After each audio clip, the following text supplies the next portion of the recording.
네, 오늘은 길 위에서 만난 부활, 길 위에서 만난 부활이라는 제목으로 하나님의 말씀 함께 나누도록 하겠습니다.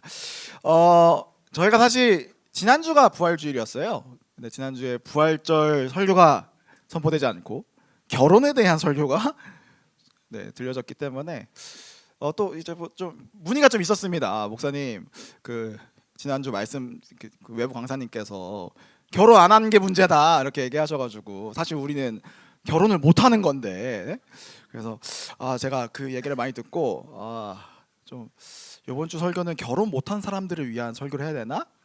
라는 생각을 했지만 이것까지 내가 해야 되나? 라는 생각이 돼서요. 네, 알아서 잘 하시기 바랍니다. 네, 그래서 오늘은 한 주 늦은 부활절 설교를 좀 하도록 하겠는데요. 여러분, 우리 신앙에 있어서 부활이 상당히 중요합니다. 왜 그럴까요? 제가 이 부활에 대해서 묵상을 하다가 지난주에 있었던 일이 좀 기억이 나요.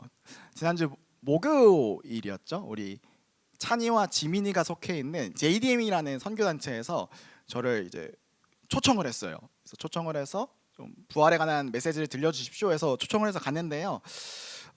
그 시간이 약간 좀 독특했어요. 어떤 게 독특했냐면 하나는 토크 콘서트였습니다. 그래서 제가 메시지를 막 이렇게 준비해서 갔는데 가서 보니까 이 포스트잇에다가 다양한 질문들이 이렇게 적혀 있는 것이죠. 그리고 거기에 참여했던 인원들이 제가 보기에 한 40명? 50명 정도 됐는데 그 중에 VIP가 한 15명 정도 되더라고요. 그러니까 비신자들이 이렇게 오는 시간들이었어요. 그러다 보니까 어찌 보면 좀 예수님에 대해서 좀 진실하게 또 소개할 필요도 있었고, 또 질문들이 사실은 좀 독특했습니다. 질문들이 몇 가지가 있었는데요. 막 이런 질문을 막 적어놓은 거예요. 예수님 3대 몇이시나요? 막 이런 질문들. 그리고 뭐 저에게 이런 걸 요구하더라고요.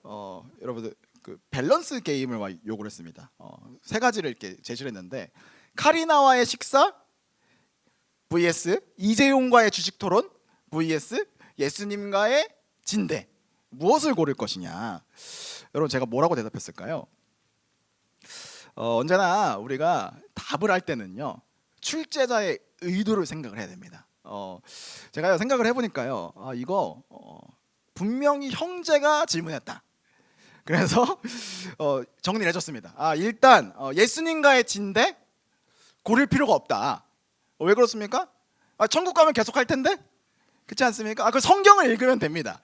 그리고요, 이재용과의 주식 토론, 지난주에 21만 전자 갔죠? 네, 이재용과의 주식 토론 중요하지 않아요. 돈이 없으면 의미가 없습니다. 그래서 카리나와의 식사를 골라야 된다. 뭐 제가 제 얘기가 아니라 출제자의 의도를 파악한 거죠. 뭐 이런 다양한 질문들이 있었는데요. 이런 질문 가운데에 가장 많은 친구들이 했던 질문은 바로 이거예요. 그러니까 이 비신자들이 하는 질문이 이런 거예요. 들어보세요. 죽기 전에 믿어도 천국 가나요? 그러면서 이제 가로치고 이렇게 나와 있었어요. 99세에 믿어도 천국에 갈 수 있을까? 여러분, 제가 출제자의 의도가 중요하다고 했죠. 여러분, 출제자의 의도가 뭐죠? 죽기 전까지 나는 즐길 거 다 즐기고 방탕하게 살다가 이제 죽을 것 같을 때 저 예수님 믿습니다, 아멘 하고 천국 가고 싶은 마음이 거기에 좀 담겨 있는 것이죠. 여러분, 사실 이런 것들이 사실 좀 구원에 대한 오해인 것 같습니다. 저도 어릴 때 그런 기도 많이 했거든요. 누가복음에 그 얘기 나오잖아요. 예수님 골고다에서 못 박히시는데 그 옆에 그 강도가 죽기 전에 예수님 영접하고 낙원에 가잖아요. 내가 죽기 전에 그 기도를 꼭 해야지. 그 생각을 엄청 했다는 것이죠. 여러분, 그런데 이건요, 구원을 천국행 티켓 정도로만 이해하는 겁니다.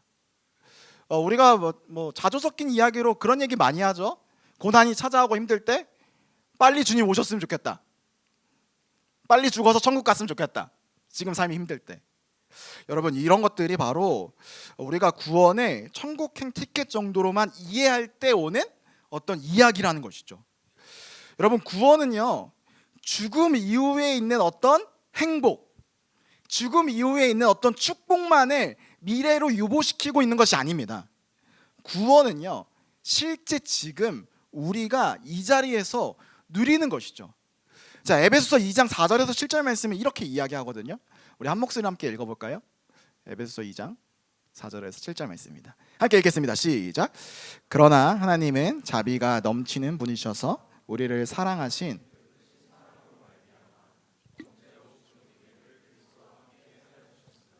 여러분의 은혜로 구원을 얻었습니다. 또 함께 일으키사 그리스도 예수 안에서 함께 하늘에 앉히시니 그것은 하느님께서 그리스도 예수 안에서 우리에게 자비로 베풀어 주신 그 은혜가 얼마나 풍성한지를 장차올 모든 세대에게 드러내 보이시기 위함입니다. 자, 하나님께서 우리를 예수님과 함께 살리셨다라고 이야기합니다. 자, 그러면서 7절을 보니까 그것은 그 이유에 대해서 말씀하고 계시죠? 어떤 이유입니까? 은혜를 드러내 보이시려고, 장차올 모든 세대에게 은혜를 드러내 보이시기 위함이라고 이야기하고 있습니다. 여러분, 다시 이야기하면 이게 뭐 어떤 이야기입니까? 우리가요, 우리의 삶에 은혜가 드러나기를 하나님께서 원하신다는 거예요. 우리가 구원받은 이후에 우리의 삶이 은혜가 충만해져서 가는 곳마다 은혜가 드러나기를 하나님께서 원하신다는 것이죠. 구원이 만약 십자가의 사건이 천국행 티켓이었다면 은혜가 드러날 필요가 없습니다. 죽은 이후에 천국 가서 은혜를 바라보면 되거든요. 그런데 하나님께서는 그렇게 이야기하지 않으신다는 것이죠. 여러분, 하나님께서 구원을 십자가에서 끝내지 않은 이유가 여기에 있습니다. 부활하신 예수님을 보여주신 이유가 바로 여기에 있는 것이죠. 구원받은 이유, 그 이후에 우리가 은혜를 누리고 또 이 땅에서도 새로운 삶을 살아갈 수 있다는 것을 보여주신 사건이 바로 부활의 사건인 겁니다. 여러분, 그래서 부활은요, 세상을요 있는 그대로 받아들이지 않겠다는 겁니다. 세상을 바라보는 관점이 변화되는 사건이고요, 동시에 세상을 살아가는 방식도 바뀌는 게 바로 부활인 것이죠. 여러분, 그런데 문제가 있어요. 여러분, 부활의 생명과 능력을 누리고 살고 계신가요? 끄덕이는 사람 별로 없는데요, 이게. 그렇죠. 우리가 우리의 일상을 보면 부활의 능력이 정말 작동하고 있는가? 물음표가 던져집니다. 세상 사례가요, 사실 그렇게 행복하지 않습니다. 부활이 능력이고 소망인데 사실 또 부활이 새로운 삶의 방식이라고 제가 이야기했는데 이전과 다를 게 없어 보이거든요. 여전히 절망이 우리의 삶 가운데 남아 있거든요. 여러분, 오늘 말씀이 그것에 대한 분명한 해답을 주는 것 같습니다. 오늘 말씀은요, 부활의 능력을 듣기도 하고 경험하기도 했던 이들이 여전히 그 자리에 있을 때 그들을 위로하시고 회복하시는 예수님의 도전입니다. 그래서 저는 정말로 소원하기는요, 여러분 오늘 말씀 이후에 정말 우리 모든 삶 가운데에 부활의 능력이 회복되었으면 좋겠습니다. 아멘이시죠? 우리 옆에 있는 사람과 이렇게 한번 인사할까요? 부활의 능력이 회복됩시다. 이렇게 한번 인사합시다. 진정으로 그랬으면 좋겠습니다. 자, 오늘 본문을 한번 좀 살펴볼게요. 오늘 우리가 읽었던 것처럼 엠마오로 가는 익명의 제자 2명이 나옵니다. 제가 이 부활절마다 이 말씀을 너무나도 사랑해서 제가 이 본문으로만 설교를 몇 번 한지 모르겠어요. 그 정도로 제가 너무나도 사랑하는 본문인데요. 우리가 이 엠마오로 가는 이 2명의 제자의 정체에 대해서 이 상황을 이해하기 위해서 좀 알 필요가 있는 것 같습니다. 오늘 본문에서는 이 익명의 제자에 대해서 명확하게 알려주진 않습니다. 그러나 몇 가지 단서가 나오는 것이죠. 우리 18절 말씀을 한번 읽어볼까요? 함께 읽겠습니다. 시작. 그때 그들 가운데 하나인 글로바라는 사람이, 자, 이 2명의 익명의 제자 중 한 명은 글로바입니다. 자, 그런데 이 글로바라는 걸 우리가 알았어요. 또 한 가지 단서가 나오죠. 자, 29절 말씀 함께 읽겠습니다. 시작. 저녁 때가 되고, 자, 이 2명의 제자 중 한 명이 글로바라고 했어요. 그 글로바랑 익명의 제자 그 한 명이 지금 동거를 하고 있습니다. 여러분, 이게 무엇을 의미할까요? 저는요, 높은 확률로 이들이 가족이거나 더 나아가서는 부부라고 생각합니다. 이 글로바의 아내가 성경에 나오거든요. 요한복음 19장 25절 말씀 함께 읽어보도록 하겠습니다. 시작. 그런데 예수의 십자가 곁에는 예수의 어머니와 이모와 글로바의 아내 마리아와 막달라 사람 마리아가, 글로바의 아내가 지금 누구라고 나와 있죠? 마리아라고 나와 있습니다. 그러니까 지금 오늘 본문의 이 주인공들은요, 글로바와 마리아입니다. 특별히 이 마리아는 어떤 사람입니까? 요한복음 19장은 예수님께서 십자가에 매달리신 장면이거든요. 예수님께서 십자가에 달리셨을 때 끝까지 자리를 지킨 사람이 바로 마리아였다는 것이죠. 자, 그런데 지금 이 글로바와 마리아가 지금 어디로 가고 있죠? 엠마오라는 곳을 가고 있습니다. 여러분, 사실 이건 예수의 제자로서 또 예수님을 끝까지 쫓아갔던 마리아와 글로바의 모습으로서 이 엠마오로 가는 이 장면은요, 조금 이상한 장면입니다. 여러분, 왜 그렇습니까? 자, 20절 말씀을 한번 읽어볼게요. 함께 읽겠습니다. 시작. 그런데 우리의 대제사장들과 지도자들이 그를 넘겨주어서 사형 선고를 받게 하고 십자가에, 여기 그가 누구죠? 예수님입니다. 예수님. 그러니까 글로바와 마리아는 예수님이 지금 십자가에 못 박혀 죽으신 걸 알고 있어요. 21절 보니까 우리는 그분이야말로 이스라엘을 구원하실 분인 걸 알았고 그분에게 소망을 걸고 있었다. 자, 그뿐만이 아니라 그런 일이 있은 지 벌써 사흘이 되었는데, 22절에서 23절 함께 읽습니다. 시작. 우리 가운데서 몇몇 여자가,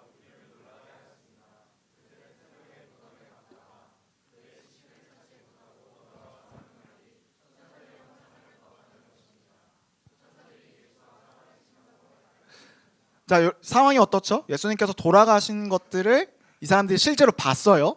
그리고 3일이 지나고 몇몇 여자들이 예수님의 무덤을 찾아갔습니다. 아마 예수님의 장사를 정성스럽게 지내기 위함이었겠죠. 자, 그런데 그곳에 가니까 어떤 일이 있었죠? 무덤이 빈 무덤이었습니다. 시신이 없었고요. 천사들이 와서 하는 말이 예수님이 살아계신다라고 이 말을 들었던 거예요. 자, 그래서 이 글로바와 마리아가 어땠을까요? 24절 말씀. 그래서 우리와 함께 있던 몇 사람이 무덤으로 가서 보니 그 여자들이 말한 대로 그분은 보지 못하였습니다. 여러분, 지금 글로바와 마리아는요, 예수님의 그 십자가 죽음을요 목격했고요, 심지어 그것을 넘어서 부활의 소식도 전해 들었어요. 그리고 실제로 예수님의 무덤을 가니까 시신이 없는 것도 확인했습니다. 여러분, 이 두 명이 보여야 할 반응은 무엇일까요? 만약 저라면요, 저는 예수님 찾으러 예루살렘 곳곳을 수색을 했을 것 같아요. 예수님 진짜 없으시네? 진짜 부활하셨네? 그 마음 가지고 예루살렘을 곳곳을 수색을 했을 겁니다. 이런 선택지가 있고요, 또 한 가지 선택지가 있죠. 예수님과 했던 약속을 지켰을 것입니다. 자, 그 약속이 무엇인가? 마가복음 14장 28절 말씀입니다. 함께 읽겠습니다. 시작. 그러나 내가 살아난 뒤에 너희보다 먼저, 예수님께서 죽기 전에 약속하셨어요. 내가 죽고 살아난 뒤에 어디로 가신다? 갈릴리로요. 자, 그런데 지금 이 두 제자는 어디로 가고 있습니까? 엠마오로 가고 있다는 거죠.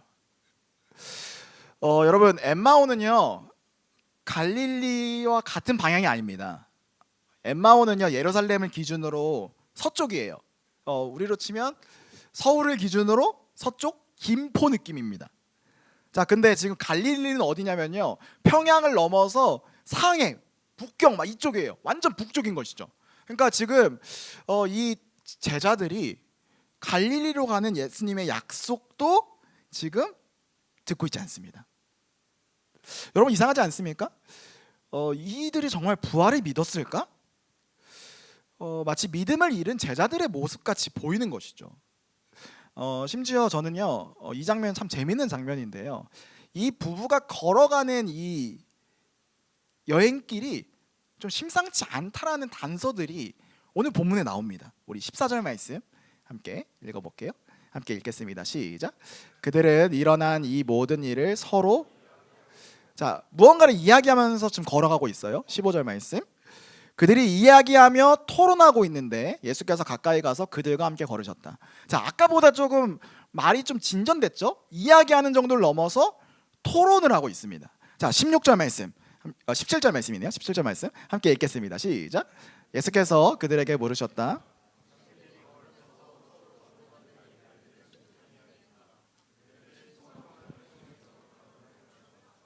자, 이 17절 말씀이요. 우리가 한글 성경으로 보니까 상당히 나이스하게 적혔는데요. 이게 원래 그 원어로 보면 말을 서로에게 던졌다는 말입니다. 그러니까 서로에게 어떤 좀 강한 말을 이렇게 툭 던지고 있어요. 여러분, 부부가 서로에게 강한 말을 던지고 있는 게 뭐죠?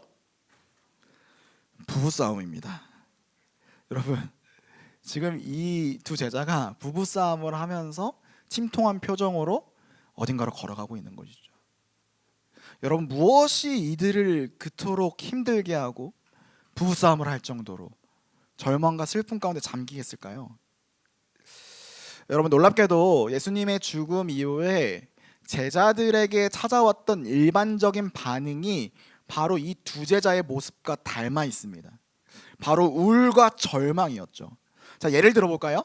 예수님이 부활하신 이후에 오늘 우리가 읽었듯이 그 빈 무덤에 여자들이 찾아갔고요. 여자들은요, 그 소식을 다른 제자들에게 전달을 해줬어요. 자, 근데 제자들의 반응이 어땠을까요? 24장 11절 말씀인데요. 함께 읽겠습니다. 시작. 그러나 사도들에게 이 말이 어처구니 없는 말로 들렸으므로, 여러분, 뭐로 여겼다고요? 어처구니 없는 말.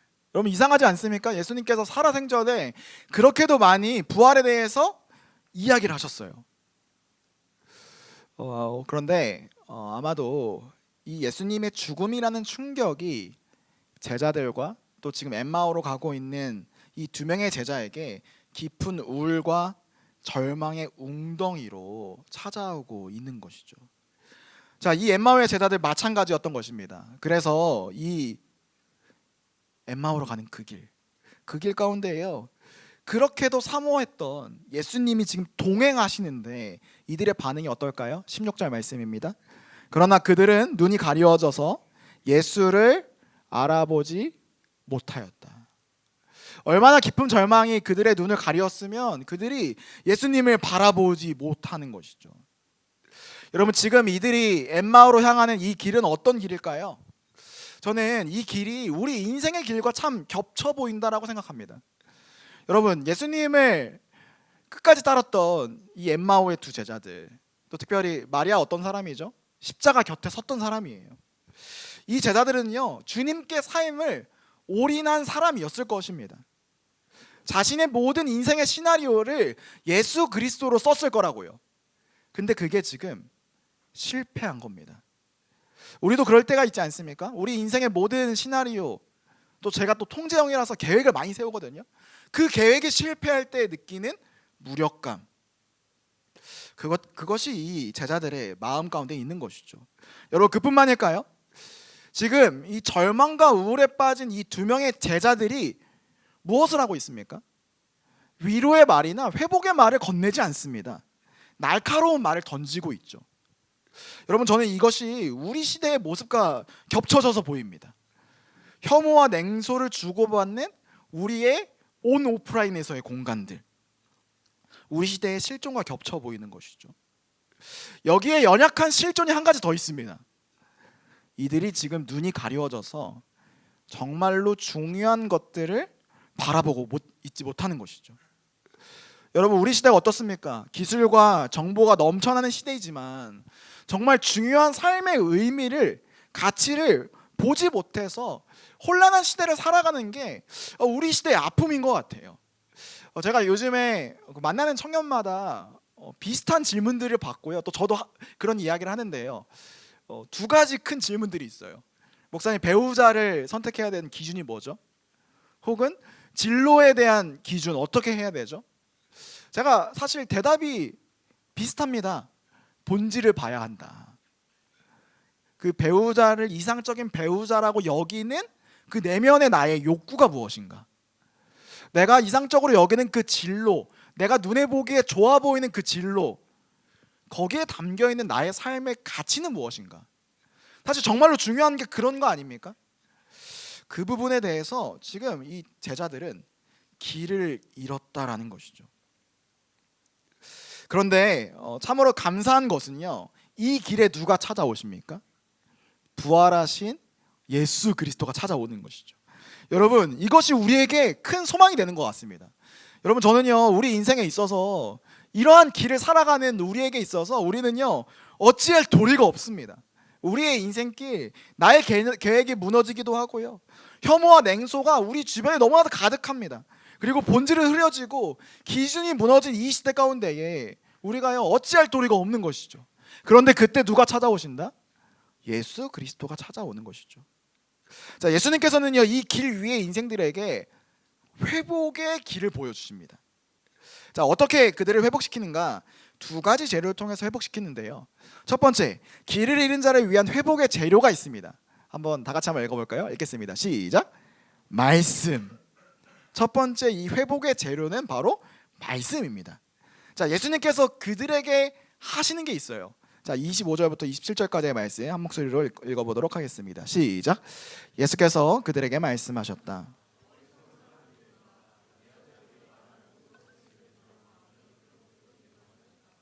그리스도가 마땅히 이런 고난을 겪고서 자기 영광에 들어가야 하지 않겠습니까? 그리고 예수께서는 모세와 모든 예언자에서부터 시작하여 성경 전체에서 자기에 관하여 써놓은 일을 그들에게, 자, 길을 잃은 그들에게요, 말씀이라는 진리를 통해서 그들의 신앙과 상황을 하나하나 설명해 주시는 것이죠. 자, 그 결과가 어떨까요? 32절 말씀입니다. 함께 읽습니다. 시작. 그들은 서로 말하였다. 길에서 그분이 우리에게 말씀하시고 성경을 풀이하여 주실 때에 우리의 마음이 우리 속에서 뜨거워지지 않았습니까? 여러분, 결과가 어떻다고요? 말씀을 통해서 그들의 마음이 뜨거워지게 된 것이죠. 여러분, 에너지가 생긴 겁니다. 냉소와 우울과 절망에 있던 이들이 말씀을 통해서 회복이 되었고요, 또 불신이 해소되는 장면이 지금 바로 이 장면인 것이죠. 여러분, 말씀은요, 우리에게 이렇게 작용합니다. 말씀은요, 나의 방어 기제, 연약함을 뚫고 들어와서 나의 내면에 숨겨진 절망과 죄성, 그리고 진정한 갈망이 무엇인지 직면하게 하는 힘이 바로 말씀에 있는 것입니다. 여러분, 길이 보이지 않습니까? 삶의 방향을 잃으신 분 여기 계십니까? 혹시 주님에 대한 신뢰가 사그러져 가는 분 계십니까? 또 어떤 분은 아직 이 기독교의 진리가 무엇인지 아직 잘 모르시는 분 계실 겁니다. 여러분, 그때 저는요, 여러분에게 분명하게 말씀드리고 싶습니다. 말씀으로 돌아가야 하는 것이죠. 여러분, 말씀에는요, 이런 힘이 있습니다. 요한복음 1장 1절부터 4절까지의 말씀인데요, 우리 큰 목소리로 함께 읽어보도록 하겠습니다. 읽겠습니다. 시작. 태초에 말씀이 계셨다.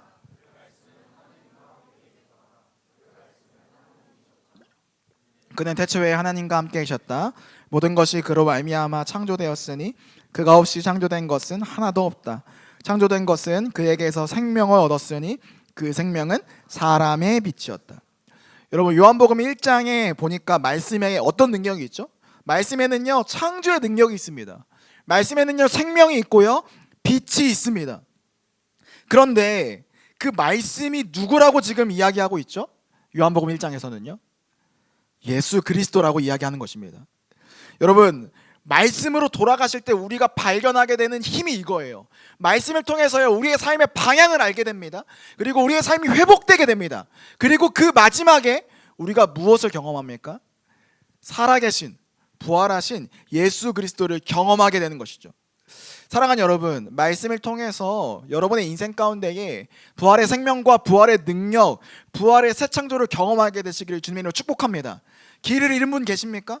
말씀을 붙드시는 저와 여러분들에게 주님으로 축복합니다. 자, 이게 첫 번째 재료였고요. 두 번째, 길을 잃은 자를 위한 회복의 재료가 있습니다. 한번 다 같이 한번 읽어보겠습니다. 읽겠습니다. 시작. 환대. 두 번째 재료는 바로 환대인 것이죠. 자, 이렇게 예수님께서 말씀을 풍성하게 풀어주셨어요. 자, 그러고 나니까 이 사람들이 이 말씀을 듣는 이 여행길이 너무 재밌는 거예요. 근데 문제는요, 시간이 많이 지난 겁니다. 저녁이 된 것이죠. 자, 그래서 28절에서 29절 말씀 함께 읽어보도록 하겠습니다. 시작. 그 두 길소는 자기들이 가려고 하는 마을에 가까이 이르렀다. 그런데 예수께서는 더 멀리 가는 척 하셨다. 그러자 그들은 예수를 만류하여 말하였다. 저녁 때가 되고 날이 이미 저물었으니 우리 집에 묵으십시오. 예수께서 그들의 집에 묵으려고. 여러분, 이 두 제자가요, 이제 집에 도착하니까 저녁이 되었고 또 음식을 대접해야 할 것 같은 어떤 환대를 지금 예수님께 제공하고 있습니다. 자, 그런데 재밌는 장면이 여기 한 가지 추가가 되거든요. 30절 말씀 함께 읽어보도록 하겠습니다. 읽겠습니다. 시작. 그리고 그들과 함께 음식을 잡수시려고 앉으셨을 때에 예수께서 빵을 들어서 축복하시고 떼어서. 여러분, 저는 이 장면이 참 재밌는데요, 이 집의 주인이 누굽니까? 글로바와 마리아입니다. 음식을 대접하고 축복하는 건 누가 하는 일이에요? 주인이 하는 일이에요. 자, 근데 지금 이 손님이신 예수 그리스도가 갑자기 빵을 집어들고 주인은 양 지금 축복하고 기도를 해주시고 떼어주시고 있는 것이죠. 사실 이 장면은 그리스도와의 연합의 상징인 성찬을 떠오르게 합니다. 자, 그런데 여기에서 한 가지 더 발견할 수 있는 게 있어요. 바로 환대입니다. 환대. 자, 이 환대가 있을 때 어떤 일이 벌어지냐, 우리 31절에서 32절 말씀 함께 읽어보도록 하겠습니다. 시작. 그제서야 그들의 눈이 열려서 예수를 알아보았다. 그러나 한순간에 예수께서는 그들에게서 사라지셨다. 32절. 그들은 서로 말하였다. 길에서 그분이 우리에게 말씀하시고 성경을 풀이하여 주실 때에 우리의 마음이 우리 속에서. 여러분, 제자들의 눈이 열린 시점이 언제예요? 예수님께서 빵을 주셨을 때. 자, 그런데 이 빵을 주셨을 때 그들은요 3일 전에 있었던 그 예수님과의 어떤 최후의 만찬, 성찬이 떠오른 것이죠.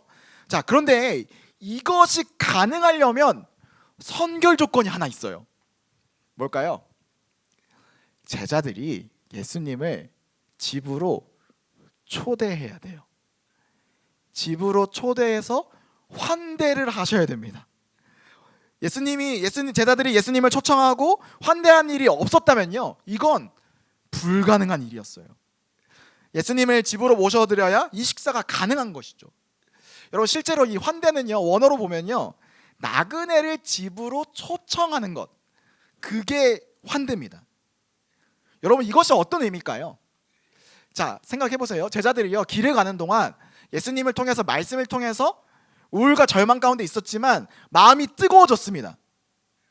자, 그리고 나서 이들이요, 그 마음이 뜨거워진 것을 그냥 그대로 두지 않았어요. 반응했죠. 내 안에 갇혀있던 이 관념적인 신앙을요, 실제적인 삶으로 드러낸 겁니다. 무엇을 통해서요? 환대를 통해서. 예수님을 실제로 집으로 모셔드릴 때, 그때 그들이 발견한 게 무엇이었다? 부활하신 예수 그리스도였던 것이죠. 여러분, 이게 무슨 이야기일까요? 여러분, 부활하신 예수님은요, 관념이 아니라 실제입니다. 여러분, 이게 무슨 얘기일까요? 여러분, 우리가 예수님 부활하셨어 이렇게 생각하면요, 그냥 역사 가운데에 있을 수도 있었고 없을 수도 있었던 어떤 특정 이야기, 단순히 죄와 사망을 예수님께서 이겼어, 이 정도 관념에 우리 머릿속에 그것을 둘 때가 너무나도 많습니다. 자, 그런데 예수님께서는요, 관념적이고 추상적인 분이 아니라요, 우리와 같은 육체를 가진 실제이셨습니다. 말씀을 우리가 개념적으로 접근할 때가 너무 많은 것 같아요. 그냥 주일날 들었던 이 말씀, 너무 좋은 얘기, 또 심지어 마음이 뜨거워졌어. 근데 여러분, 그 뜨거움을 경험할 때마다 여전히 바뀌지 않는 나의 삶을 발견하지 않습니까? 왜 그렇습니까? 그 말씀을 실제로 나의 삶의 자리로 가져오지 않기 때문인 거예요. 우리가 그 말씀을요, 실제로 적용할 때, 이 제자들이 마음이 뜨거워졌을 때 예수님을 집으로 초청하는 환대로 이것이 이어졌을 때 진정으로 예수님을 발견했던 것처럼, 우리가 말씀을 우리의 삶으로 가져올 때 우리는 말씀 그 자체이신 예수 그리스도를 발견하게 되는 것이죠. 여러분, 우리의 진정한 변화는 여기에 있습니다. 여러분, 말씀을 듣고 마음이 뜨거워지셨습니까? 그때는요, 이 말씀이 우리의 삶으로 드러나기를, 말씀이 나의 삶을 통해서 번역되기를 기대하고 소망해야 된다는 것이죠. 자, 그래서 그때의 31절 그들의 눈이 열리고요, 그리스도를 진정으로 발견하게 되었습니다. 자, 이들이 이것들을 통해서 정말 기쁨이게 됐고 이 증인으로 이제 살아가겠다 이제 결심을 하게 된 것이죠. 자, 그런데 재밌는 장면이 하나 있어요. 28절이에요. 28절 함께 읽어보도록 하겠습니다. 시작.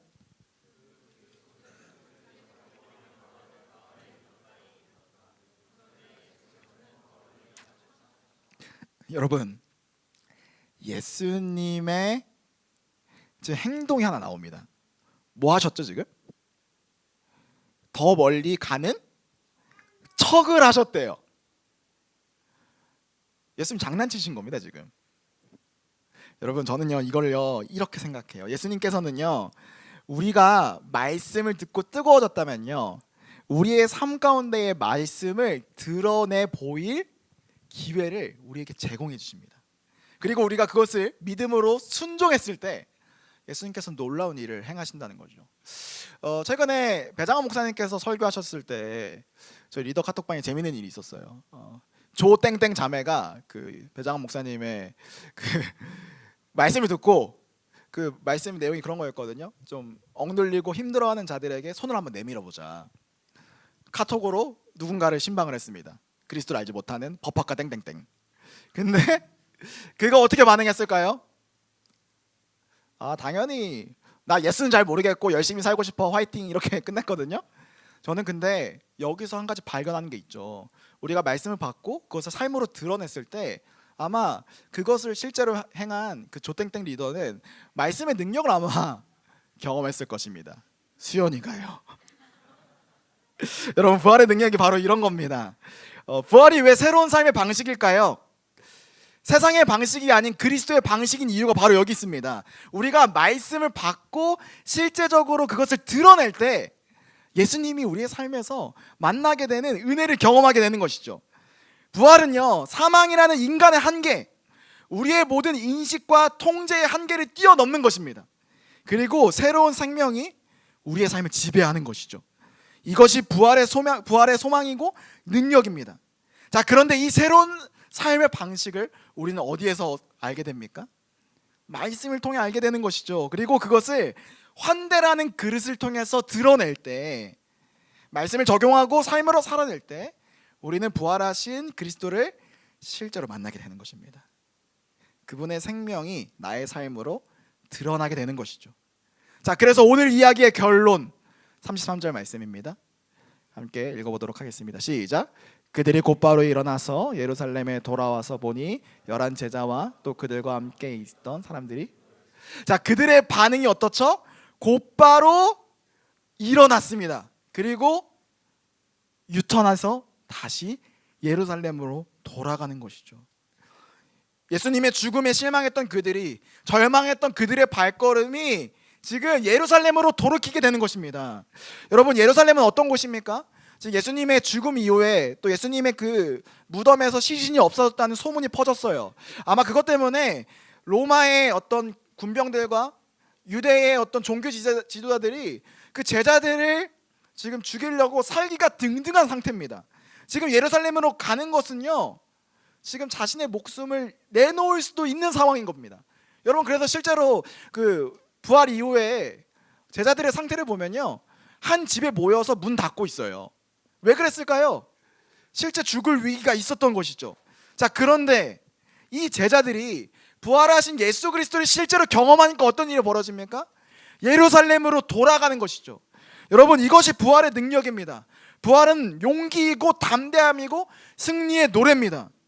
부활은요 우리의 삶이 더 이상 세상의 방식이 아니라 새로운 삶의 방식인 것을 당당하게 선포하는 힘이 있는 것이죠. 여러분, 부활의 사람들이요 제가 이렇게 이야기한다고 그들의 삶에는 언제나 기쁨이 넘쳐, 언제나 행복이 넘쳐 그런 이야기를 하는 게 아닙니다. 여전히 우리의 삶 가운데 고난이 있겠죠.